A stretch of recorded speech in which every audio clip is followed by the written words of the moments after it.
Well, first they dropped a bombshell and called Narendra Modi the butcher of Gujarat. But Mamta's attack has not stopped there. Today she said, we don't need gyan on development from the architects of riots.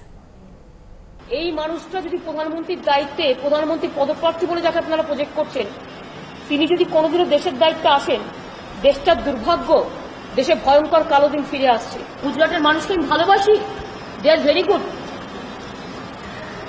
তাদের দুর্ভাগ্য একটা এরকম শয়তান dangerous একজন লোক যিনি বসে আছেন রাজনীতি করেন না The Trinamool sharpening its attack today on Narendra Modi after he hit out at Mamta. He accused her of selling one of her paintings to the owner of a chit fund company who is now behind bars at a massive price. 1 crore 80 lakh में आपका चित्र बिका, लेकिन 1 करोड़ 80 लाख में ये चित्र लेने वाला कौन था? The Trinamool hit back tweeting, "The butcher of Gujarat could not take care of his own wife. How will he take care of this great nation?"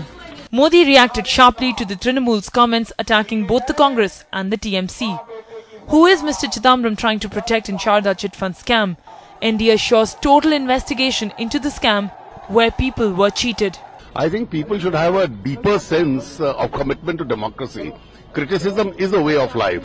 The Congress and the CPM, however, claimed that Trinamool and BJP could well join hands after the elections.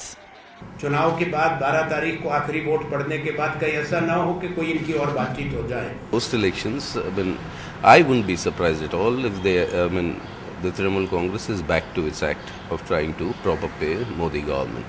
When Narendra Modi came to Kolkata for the first time on 5th February, he had actually been soft on Mamta Banerjee, saying let her rule in Bengal and let him rule in Delhi. Dono haathon mein laddu honge, he had said. But given the ugly war of words between the Trinamool and the BJP, all that now seems a thing of the past. With Monideepa Banerjee, Vega Bakshi for NDTV.